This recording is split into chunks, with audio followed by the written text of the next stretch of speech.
Hello, and welcome to the Heart Standards, the annual award show where we pick apart the best and the worst from the season that has just gone.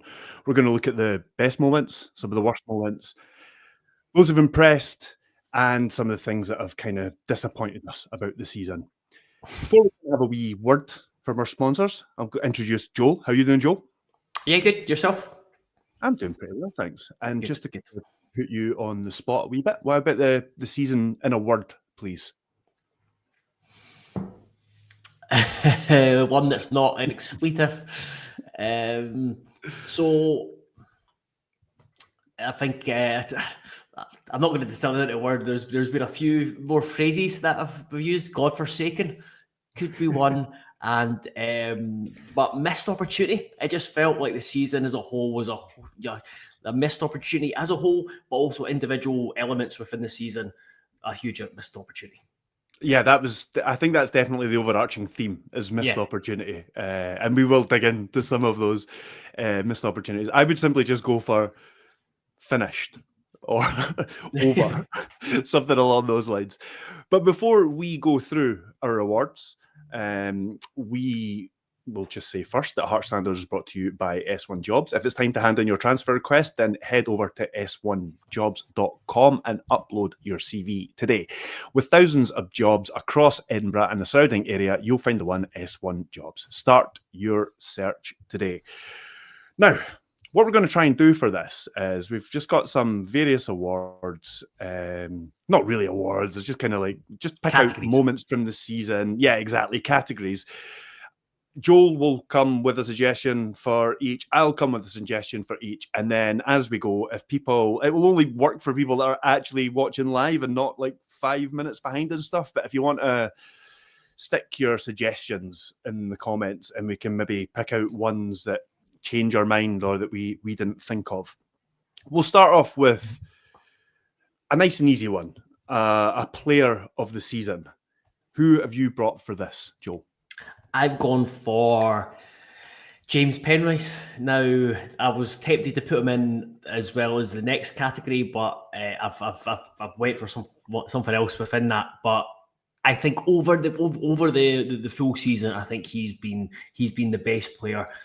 I think you can make a strong case for Benny Beningame. He was probably the player of the second half of the season, and his importance and responsibility certainly came to the fore. But over the piece, James Penrice has been excellent. That you think who he was replacing in Alex Cochrane, the fact that Hearts signed two left backs really to replace Alex Cochrane. One of them was a Colombian international who came from one of the biggest clubs in Colombia, and everyone was thinking it rightly so. Oh, I'm really excited by this signing, and probably James Penrice is going to be second choice. Obviously, Andrew Salazar played one game, one disaster of a game, more collectively than individually. But understandably, he couldn't get in the team because James Penrice was so good. I think Liam makes a good point. Penrice still award for best player, and Michael Smith, Mr. Reliable, and that's what it felt. It felt like he never really dropped below a 7 out of 10. Maybe there was an odd performance, but over the piece, never really dropped out below 7 out of 10. He stepped up. I remember go back to the summer, speaking to David Martindale about him for a piece for Hearts Standard. He says that Hearts had won a watch, and he was bang on. A really expensive, well-working watch, and the fact that Penrice was not only the best player, but at times the most important player because of he provided a bit of pace and width to the team that lacked both pace and width.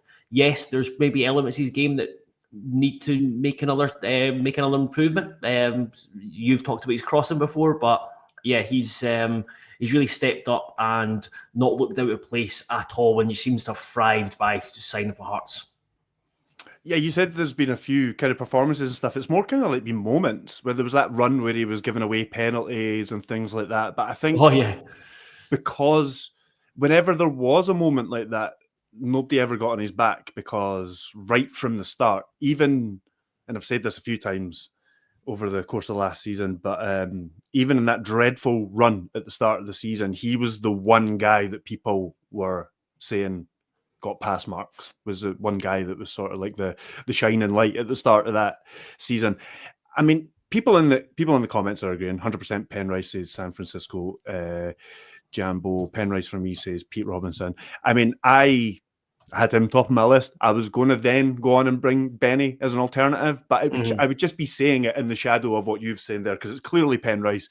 Yes, just to kind of touch on Benny, he's the other argument would be for him. There's an argument that he's a better player than James Penrice, that he's maybe the best player, possibly arguably the best player in the team. I think he's the second best player in the team, yeah. He's just got that he's just got those abilities in the middle of the park that are so important. He's good. He's so good at both sides of it. He's really, he sometimes looks like he shouldn't be good at the sort of the defensive side of it, but he's more really, really smart in how he kind of hooks his leg in, or waits for the right moment, his anticipation to kind of get in there rather than being a sort of bully to get the ball back. And yet he just has that calmness in the middle of the park. And I think especially when Hearts moved to the Diamond, I think you saw just how good a player he was this season. I'm glad you brought the Diamond, because I think it showcases the both players we've talked about, because Benny, I think that number 6 position really suited him. And when he moves away from number 6, my only criticism of Benny is that I would like to see him do more going forward, because I think he's got that ability, or be more direct with his passing. But on the flip side of the Diamond, that's when I think it really hurt Penrice, because you had this really good relationship to the left-hand side and between Penrice and Spill, and it just vanished with the switch to the Diamond. And also, having spoken to Penrice, he was asked to stop attacking so much, which again, looking back in hindsight, really frustrating thing to do. But it's interesting how a switch in formation can elevate one player and hamper another. Just before we move on to the next one, just going back to sort of summing up the season in a word or two or something, Fraser Blair suggests it was maybe a blessing in disguise that things have got bad now. They've kind of making the argument that Hearts have now made the right change, but they kind of had to, I don't know, sometimes you have to fail to kind of turn it around kind of thing. And similar to what you said, Crawford Jeffries said bottle job. Which again, more. We'll come to some of these. Surprise of the season. Now we're kind of going for more of a game or an event or something like that, rather than a specific player, are we? I've brought one for both. Okay, right, go for it then. So in terms of looking at it from a player side of things, probably Penrice was a surprise in just how well he stepped up and stuff, but George Grant's involvement, I wouldn't expect it of. No, this is not a criticism of George Grant. It's more the fact that I didn't expect him to be so such a regular first team player. That especially as the season went on, and it was, even though it was pretty clear throughout the season that he would be leaving at the end of the season. But it's surprised just how. We kind of joked about it at times. It seemed like the team had been built around him. And I mean, going back to that Motherwell game where Shankland's on the bench in a must-win game. Shankland's on the bench, and George Grant's the highest position player up the pitch. Yeah, that was the individual surprise for me. Jim Oggs just come in with one that I kind of had for this. Oyegoke, not so much. Him coming in and what he offered, just more of the kind of start he had, and then became an important player for a little while, and then, as Jim Ogg says, made a tidy wee profit. So you could maybe throw in Oyegoke for there. Any other suggestions for this one? No, I would. That was because I've tried to keep it the surprise one, because we're going to obviously come on other ones, but the surprise one was more, I was trying to keep it on like the positive side of things. And before you go, I think that one really shows the importance of playing in European football. I think playing in group stage and stuff allows Hearts to showcase their players, because there's definitely other players within that Hearts squad that might surprise some fans that were being looked at by clubs in Europe. That's because of how they performed on the European stage. But no, that's happy to move on to Team 1. Yeah, there was points where there was points where UEFA were sharing graphs of Cammy Devlin leading certain metrics and things like that. So you're right. It can only be good when things like that are when Hearts are entering an era where they want to have the buzzword of the day, a good player trading model. Yeah. That's the kind of things that you want, definitely. Yes, on to the next one. You were saying. So are we doing like a surprise moment of the season now? Yeah, I mean, what I thought you had, I wasn't sure if you had a player or a moment, but I had a player and a moment. Right, go for it. Give me your moment. I kind of misunderstood something earlier, I believe. So we're all good though. So the surprise moment was more more a surprise over the course of the season, in that Hearts played 15 different centre-back partnerships and still had a really good defensive record. I think third or fourth best in the league. And then even that underlying number suggested it should have been even better. So I'm just trying to think, 47. Obviously helped by the fact that we played the last 5 games in the bottom 6, but we finished with the third best defensive record in the league, not that far behind Rangers. Not that that's saying much, but yeah, the fact that doing that without having a settled back four or even centre back partnership throughout the season, they played back threes, back fours, different fullbacks, played left backs at right back, played fullbacks in its part of centre backs, and yeah, so it's been a real mix. But even with all that, still a good, solid defensive record, and it was more the attacking side that let the team down. For this one, I don't know, if not really a specific moment, but for this one, I brought how poor the league is. This is the first time I've covered the Premiership with regularity for a few years, and I don't know. I want to say this without like being arrogant or anything, but it's just more, rather than looking at every individual team and saying they're rubbish. I don't mean it like that. I just more mean if you look at the seasons that Hearts and more so Hibs have had, like really, really bad starts, but we're able to turn it around and not be in any bother. You feel that in a stronger league, starting the way Hearts started, I mean, sometimes you find it really hard to get out of that recover, funk. Yeah, and again, not to take away from the progress that was made, but it was really easy for Hearts to sort of move their way up. And you saw how quickly they're kind of falling down again. And Hibs went from having the worst season ever to having one of their best seasons in modern times. So yeah, it's a surprise to me how, I don't know, is it how poor the league is, or is it how little there is between so many of the teams? But that was certainly a surprise to me. Yeah, probably towards the latter, but also at the same time, I don't know how many games I came away from last season to just thinking, X were terrible. How have we not beaten X, or how have we managed not to beat get anything from Y? Like, you look at Aberdeen. I've said it before. 4 games against them this season. I thought Hearts were the better side, or certainly over the 4 games, better side, not winning a game. Rangers, dreadful. Twice at Tynecastle, even had them in a good position at Ibrox to beat them, and failing to get in 1 point from 9. Yeah, so just adding to the frustration, but definitely there's definitely an issue with the standard of the league. Yeah. We'll need to pick a winner. Not that it really means much, but what do you think for this one? The quality of the league, or the Grant was your one before that. What was your one? Sorry. So I had 2. Was Grant's involvement in the defensive record despite all the changes. Right. Okay. Let's go with my one for that then. What about between Grant and Oyugoke? Oyugoke coming in and making a tidy profit. Yeah, I think that probably was a really good one from Jim. I would go with that one. Cool. Right. Goal of the season. I'm going to give you my one first.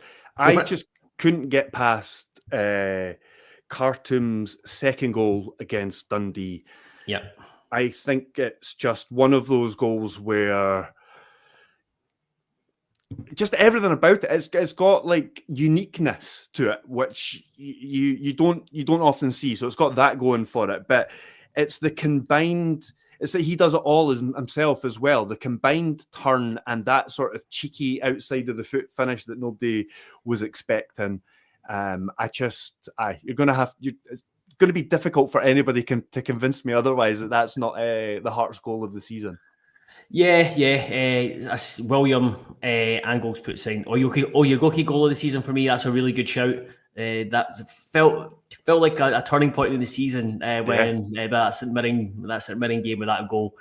I went for Blair Spittle's goal at Aberdeen because just like watching it, that's probably been one of the more enjoyable ones. Just his touch when the ball gets knocked out to the edge of the box, the touch is so good that it sets it, and then he also gives kind of like he takes into consideration, because I spoke to him about it, and he's how he asked him about his process when shooting from long range and stuff, and he talked about how it was basically in such a short space of time he needs to analyze everything, and he was talking about Mitos' positioning, also the defenders around him, and then he was able to take a brilliant touch and then shape it back across himself into the bottom corner. It was just a lovely, lovely goal and a great celebration as part of a good performance, which feeds back into the frustration of the fact that we didn't win that bloody game. So yeah, that's it was Blair Spittle one was for me, but it was I was trying to think of one that wasn't cartoons, because I had a feeling you would have brought cartoons. Fair enough. Yes, the Aberdeen game will probably come up again later, as will this. But I don't think this is going to be a suggestion for this. Jim Oxley and young Jimmy Wilson bundling home in the derby. We've got moment of the season and coming up soon, and there's slim pickings for that. So that may very well come up for that. We'll go on then. I'll let you pick a winner then, and we'll throw in the third as well. There, the Oyegoki one between the three of them. Are we going with Khartoum? Yeah, I think just because I think you said it right, just the uniqueness of it, and it's you don't often see goals like that, and like the technique and everything, the vision, etc., etc. He's already got the award in his hand in the thumbnail as well for the video, so there you wrong not to give it to him. Also, just to say, like the wider context of those goals that he scored, it's given him a bit of credit in the bank, I think, that he otherwise wouldn't have really had. You've got to wonder how much patience the fans would have for him going into the new season if he hadn't had those moments, because there were two moments of absolute magic, and if he can, and he's come close a couple of times, and he's shown sort of flashes here and there. But yeah, if it wasn't for those goals, then he'd really be an uphill battle for him going into the next season, you feel? Yeah, absolutely. It's because at least he's given people a glimpse of what he's capable of. Going back to the squad analysis, very interesting how he's viewed and what they see as a role for him in this summer. Biggest disappointment, Joe. So you're not allowed to pick me for this. We're kind of going for a moment or something along those lines, aren't we? I've gone for player and moment. Right. So your message earlier, I thought you were saying we were doing moments instead of players. So I got rid of. Let's start with the moment, because I've got one of those. My message is for surprise of the season and biggest disappointment, we'll do a player and a moment the season for each. Okay, fair enough. I've read it as instead, because I thought we're not going to be harsh and pick out like individuals as biggest disappointment. That's kind of how I read it, but that's what I get for close reading my boss's text. So you are now allowed to select me as biggest disappointment if you want. I have gone with this job as biggest disappointment, because holy God, it has been fun, man. It's been great, but when your job is so much easier and so much more fun. I mean, I'm a Hearts fan. People know this. It's not just because I'm a Hearts fan. This applies to no matter which team you are following. If they're winning, your job's so much easier. It's just everything's so much better. The ideas you can get to write about, the interviews you do, absolutely everything. The fans are buzzing, and it's quite a slog. It's quite a slog when it's bad. And this season, like the start of it, especially, it just never got going. It just never got going for months. And I was like wondering what I'd got myself into. And then there's been a few false starts and things like that, but there's been a fair few kicks in the nuts with it. So I've gone, that's my sort of tongue-in-cheek answer for this. What about you, Joe? Yeah, I know it's one of those where, as a fan, I found it, especially after winning the Scottish Cup final in 2012, I found it a lot easier to, when games were bad or going through bad moments, to like, as soon as you've kind of left the ground, to like leave it in the past. But by the time you've got to the pub, you're kind of just laughing or whatever, and just dissecting the game without it shaping the rest of the weekend for you. Doing this job, that's not the case. It's back to what it was like when I was younger, where how Hearts perform dictates what I'm like for the next few days. Sorry for my sorry for my other half who has to put up with that. But no, the player disappointment, Robert Mowatt's gone for Danda. Michael Evans has gone Shanks. Jim Oggs has gone Oda. I think all good shouts. Obviously, Shankland, just because the expectation was so much for Shankland because of his 20-plus goal a season and then 30-plus goal a season campaigns. And you're just, this season just showed how much we were reliant on him. But I've actually gone for Vargas just because my view was, I was expecting him to kick on. After 9 goals in his first season, I was really expecting him to really kick on and alleviate that pressure and responsibility from Shankland and be another kind of talismanic figure in the final third. And we saw a lot of promise in that first season, and just thinking, right, for him to kick on again, and you've got this really kind of captivating and vivacious attacking talent, and it just never really happened for him. You go back to the Aberdeen game where he chipped over the bar, then he's missed against Rangers as well, and it all came at the period when he had some quite naive quotes back in Costa Rica when he was on international duty about like wanting to move into a different level, and like had a criticism of Scottish football, and it just all added. It was just all very disappointing and just frustrating about it. So yeah, that's why I went for Vargas. Yeah, so in order, I wrote them down: Shankland, Vargas, and Danda. And Shankland, you feel redeemed himself a bit towards the end of the season. Now, I'm not saying he made up for the entire season or anything like that, but he kind of showed that there was still something there. He basically changed the narrative about whether he was going to stay or not. I mean, or if fans wanted him to stay. That's it. I'm more talking about the outside noise rather than what was going on, because I'm sure what the club were going to do, the club were always going to do. But or maybe the change of manager accelerated a bit. But I'm more meaning like the outside noise. So yeah, Vargas was then became the next one for me. I do agree with that. He set a standard last season, didn't really live up to it, and then didn't do any favors for himself with those with the comments in January. But again, he sort of it was before January. It was a few months before, wasn't it? It was like September. International break. Yeah. But again, sort of, I don't know, showed flashes, I think, towards the end of the season. There's still something there. You do wonder what's gonna happen with him, though. I think he's a good shout for.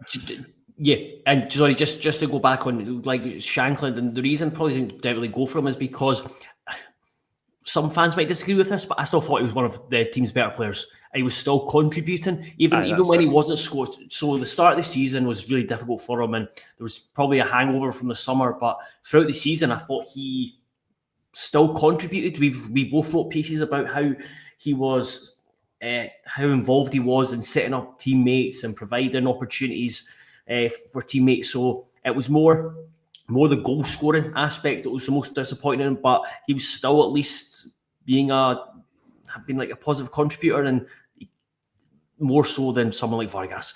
I tell you what, Thomas makes a great shout. Gerald Taylor, hands down the biggest disappointment. Playing like Cathfield. Your biggest disappointment. Yeah, there you. I didn't even think of to choose Taylor after such high the Tottenham game and then into the Rangers game. So that's a really good shout as well. Just going back at the comments a wee bit, going back to one from earlier. I loved Elton's. Thomas says, I loved Elton's goal at Dens Park when he ran the length of the pitch and blasted it in. Plus, pumping the beep 6-0 was a rare highlight of the season.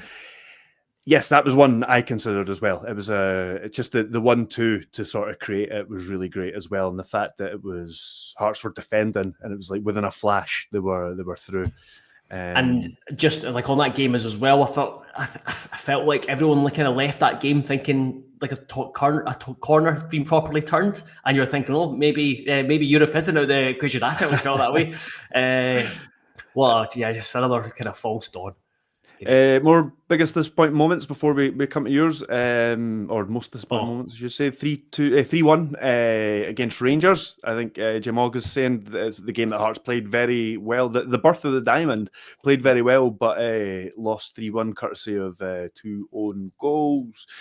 Disappointment that Spittle didn't get a good. You kind of alluded to this with Penrice a wee bit earlier, but disappointment that Spittle didn't get a good run in the squad in a position that he's good in. Hopefully next season. So they did find a position for him after a while. They started the season in the 6 a couple of times. It didn't really work. Found a position for him sort of coming in from the left, and then another player at the diamond didn't really suit. Right. And then, so what's yours? What's your biggest disappointment? In terms of a game or a moment, and it was something, and it's exactly what Sidney Devine says, Petro Cup. And you go back to such a missed opportunity. I don't think there's obviously games and like not winning the derby and stuff like that's just really bad within a season. But to have the opportunity all you need to do is to beat the worst team out of the 3 European competitions at home. They're already out. Team from Moldova, to get into the knockout stages for the first time since 1989, 1990 when we played Bayern Munich, and to then fail to win and put in such a performance, just like such a missed opportunity. The chance that it could have played Real Betis in the next round. It's just that will live long in the memory, and that will a long time where you just randomly you're going about your day, just a random Tuesday, and you're thinking back to Petro Cup and just thinking, for sake, just heard something. And somebody said the other day, I think it was on Scarves Around the Funnel, they said that they hadn't qualified for Europe this season. Yeah, they finished their rubbish in the league, I think. And they were a terrible team. I mean, they were like the worst ranked team in the tournament for a reason. There was a reason why we couldn't find much information about them.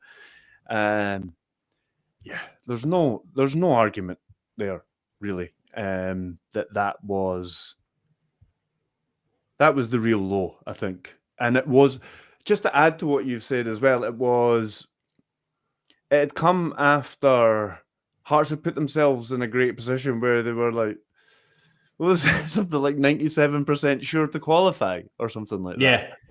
And they still managed to not, even though the last game was about as much of a gimme as you could want. And there was an air of inevitability about it as well. Why was there an inevitability about it?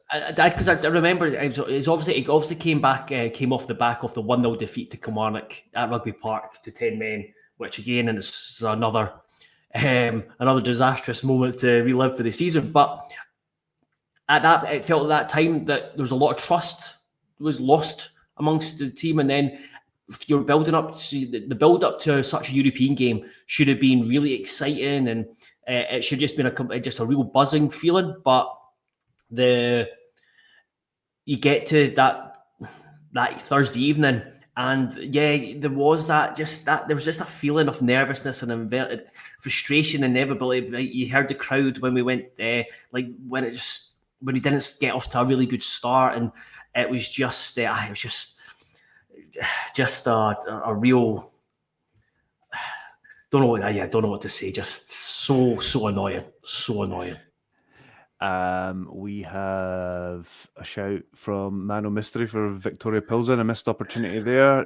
There was a bit of a sort of, there wasn't like a late rally or anything in that game. So just a really, if you're looking at really like disappointing performances, that's a good shout, and that's right up there because of the magnitude of the game.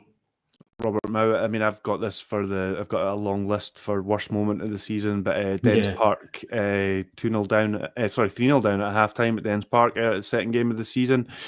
And Crawford Jeffrey says you could pick any game of significance under Critchley. See it as the biggest disappointment, Derby's semi-final, etc. That was a sort of narrative that grew, and one of the reasons I suppose why Neil Critchley is no longer the Hearts head coach. Let's go on to a couple of, and we're giving that one to Petrocub, by the way, in case there was any doubt. A couple of positive ones. Most improved. Now, I have assumed, maybe a wee bit dangerous given what's happened so far in this show, but I've assumed that this is going to be somebody that's been at Hearts last season and they've kicked on this season. Not a huge amount to pick from. Are players from the B team that have made their way into the first team? Does that count? Yeah. I mean, I went for James Wilson. Yeah, that's the obvious one. So another shout then. I'll let you talk about James Wilson in a second. I'll make a case for Cammy Devlin. Now, I'll say, first of all, why maybe it shouldn't be Cammy Devlin is because Cammy Devlin already set the bar fairly high-ish. I mean, I think Cammy Devlin, I think people knew his ability and what he was capable of. There was inconsistency there, or there were things he was better at than others, and things like that. And then there was maybe a bit of sort of like inconsistency in team selection and shape and things like that didn't suit him at certain points as well. But I feel like this season, until he got concussed, he was playing the best football he's played since he's come to Hearts, and he improved on some of the things that he wasn't quite as good at. But he absolutely, I mean, like I mentioned it earlier, but in the Conference League, he was like for recoveries and tackles and things like that. He was up there with the best in the tournament. The amount of times he was doing those kind of things and the amount of times he was doing those things successfully. So yes, while the improvement may not have been huge, I think it's worth pointing out Cammy Devlin and the improvements that he did make, to the point that Neil Critchley felt compelled to completely change his formation and not change it back once Devlin came out of the team. Yeah, and then when Devlin returned to the team, he still kept with it. I think Devlin's been. There was that period. I think make a good point that he had his best spell. There's been brilliant games during his career, but that probably his best, most consistent, and most influential spell in the team. I went for James. James Wilson was he was the obvious one just because he had. Obviously made his debut the season before, and then it actually took, and this is something I think Neil Critchley deserves a lot of credit for. Critchley came in and straight away used James Wilson, and something that probably Hearts fans wanted to see earlier when the team was struggling under Stephen Naismith, and he gave James Wilson a lot of game time and allowed him time to breathe. Yes, towards the end, like many players, the diamond didn't work for him. He looked like he was a winger, but I think you just look at what James Wilson decided to do with his career, him and his family. We've talked about it before, how good a decision that was, and I wrote about it in a piece today about the B team and going forward, because there's always going to be interest from English clubs and the team's best players. There's been a couple that are wanted by clubs down the south, and Hearts now have called him a poster boy, but a real example and a real inspiration for teams, for players in the academy that have interest from down south. Like, look what you can do with James Wilson. That he's better.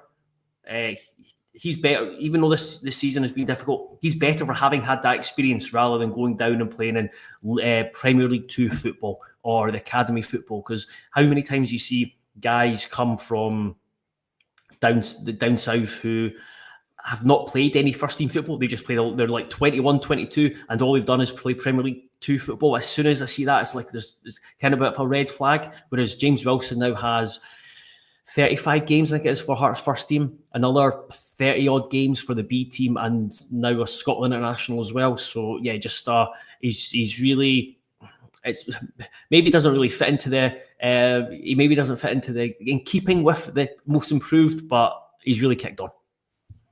And he did make appearances before this season as well.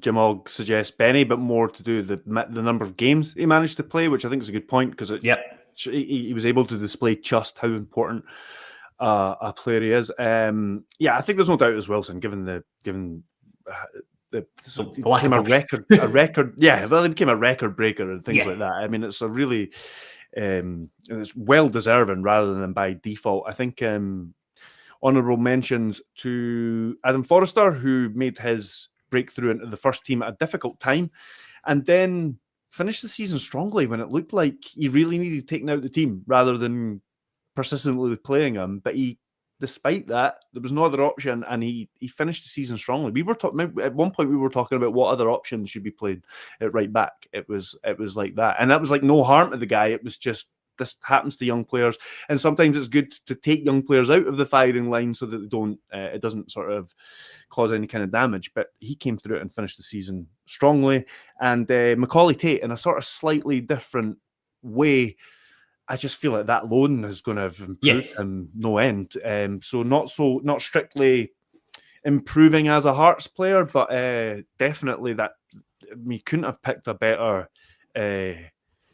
back half of the season loan if he had actually just sat and written out what he wanted and it would come true. He could barely have come up with anything better. So Macaulay Tate as well. But James Wilson, definitely the most improved Hearts player of the season. Right, for these last two, the first one's a wee bit positive, and then we're going to end on a downer. I suppose it'll be in keeping with the season. Yep. I'm going to list the things that I came up with. Okay. For as short lists, and then you can kind of add to any that I may have forgotten. Moment of the season. I've really not got many.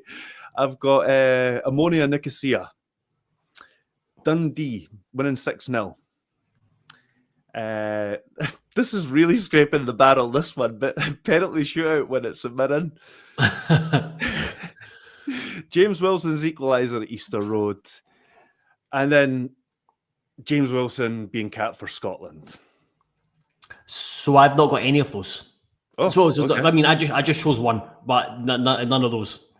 Okay. I went for Jan Dander's winner in Minsk. Not Minsk, against Minsk in Azerbaijan. But that's self-indulgent one, just because that was my moment of the season, was being able to see Hearts win a game in Europe. Well, win a game first of all, because that was the first one of the season. But win a game away in Europe, so long from home, where there was very, very, very few fans in that stadium at the time. There was a couple working for the media team. There was myself, and there was a couple of hospitality folk, and Liam Fox is another one. So that was just the whole thing around that was a huge experience, because I was on a 2-day hangover, getting a long flight on the Monday, and then stayed in the worst hotel I've ever stayed in. And I don't think I'll be able to be bettered. And then to get a last minute winner in Europe was nice to be there for it. Yeah, it sounded like there was a small away contingent when that goal went in, and probably if Hearts hadn't had the start to the season that they had, then people probably wouldn't have celebrated as vociferously as they did. But yeah, it was weird because it was a closed doors game, but it still sounded like a wee away contingent had celebrated when Hearts scored late on. From the ones that I've listed, since the games were very slim pickings, I'm going to go for James Wilson being capped for Scotland, because it's just a historic moment, and it's insane, really, that somebody who was... I mean, we spoke to him the day after he had equalised... Sorry, minutes after he had equalised the Easter Road, and he was talking about how he was going to go home and he had a PE assignment that he had to finish and hand in the next day, and Yeah, for that guy to start in the B team for Hearts this season, playing against like civil service strollers and Broomhill and things like that, to finish with, now it wasn't a spectacular debut or anything like that, but to finish with coming off the bench for Scotland and making history by becoming the youngest Scotland international ever. I just think, again, like earlier, talking about something that's not strictly something that's happened to Hearts this season, and it probably speaks to the slim pickings that there are for memorable moments for Hearts this season. Yeah, I mean, I think there's something in that. You could just give moment of the season just to like James Wilson himself, just because there has been. You talked about the Derby win, the Derby wish, the Derby equaliser, the Scotland cap, but also just like becoming the youngest Hearts player to score a goal in Europe and stuff like that. Just there's a lot of just moments for James Wilson, so he's probably the overarching one. The other one was good shout was Omonia. That was just because it was such that kind of the performance you wanted from Hearts in Europe.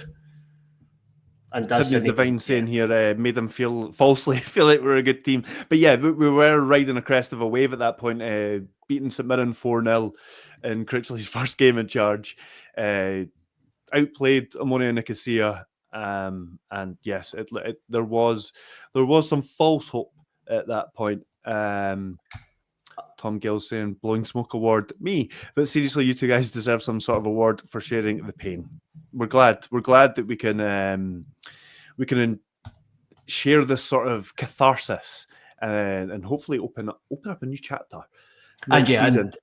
And also, unfortunately, we're not able to bring any European tour exploring next season. Maybe need to wait another season for that.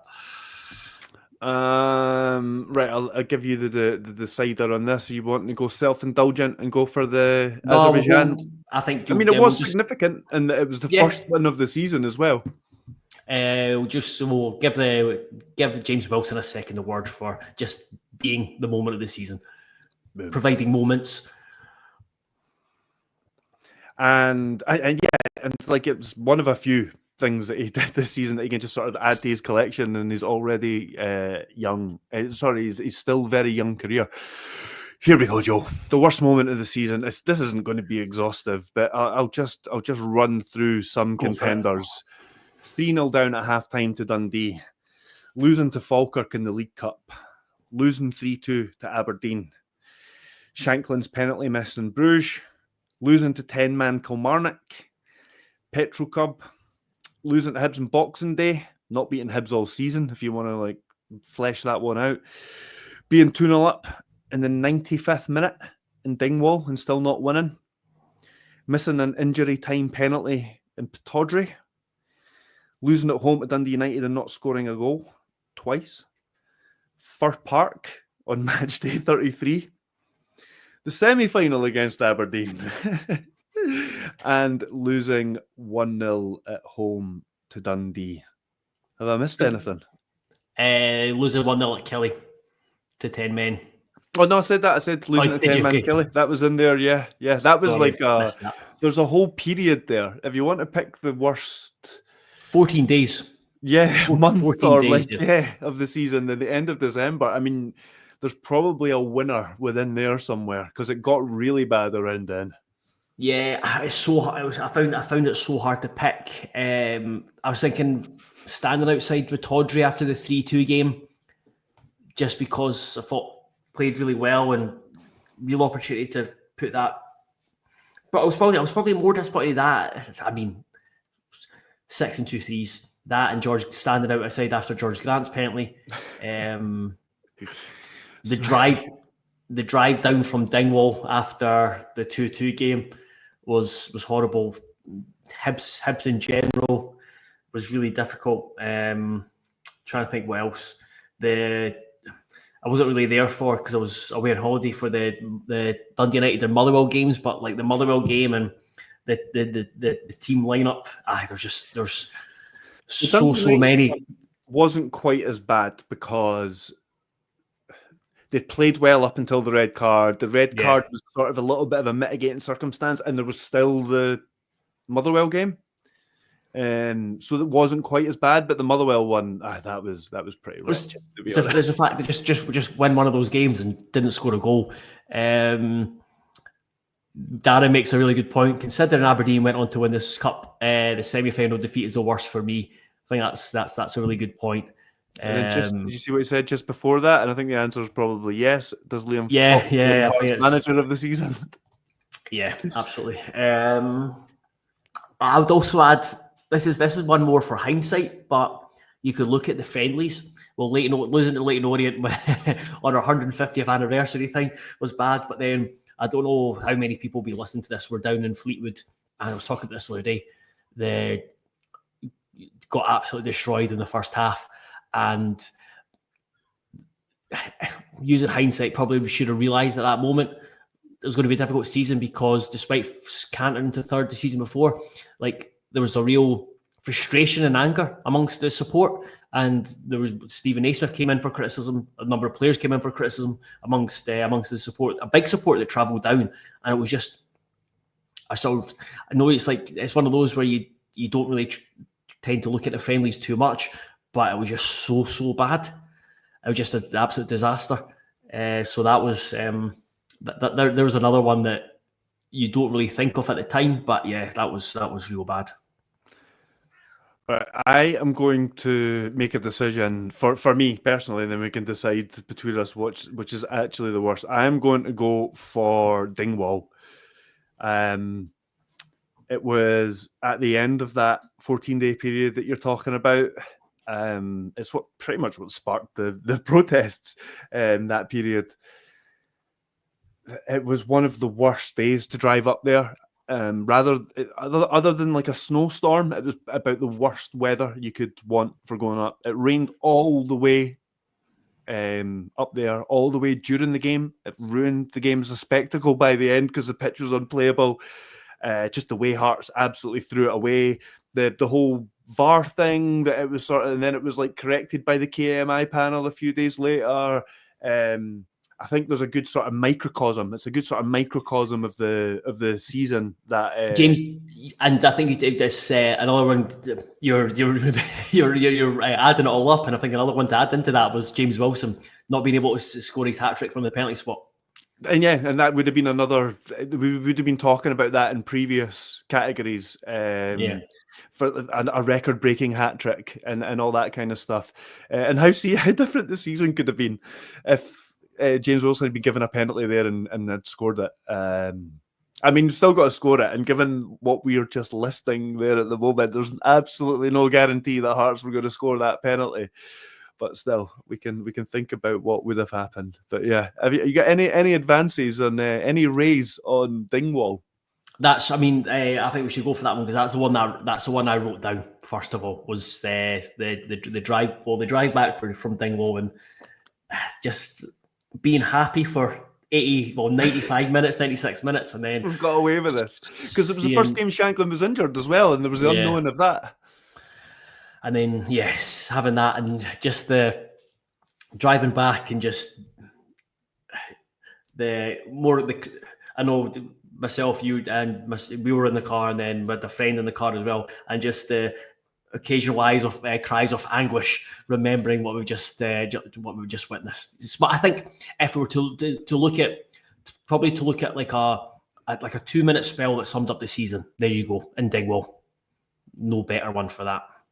Yeah, and I didn't even talk about that, but that was one of the main reasons I was going to mention it as well, because there was a sort of, without overplaying it, there's a similar feeling as like shock. You're in shock a little bit. It doesn't really set in until after, because you've still got to like go do the interviews and all that, and then it's when you've got that like 3.5. Well, for me, I think it was longer than you, but longer for you. But a 3.5 hour drive home, and then you really get to think about it. It really sort of sets in.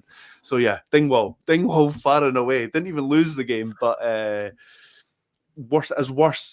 as bad as any defeat that have been involved in covering Hearts so far. Right, I think that's it. Thanks to everybody for getting involved. As always, the comments are great, and we can't get through them all. What have we got here? Darren Ross is saying, what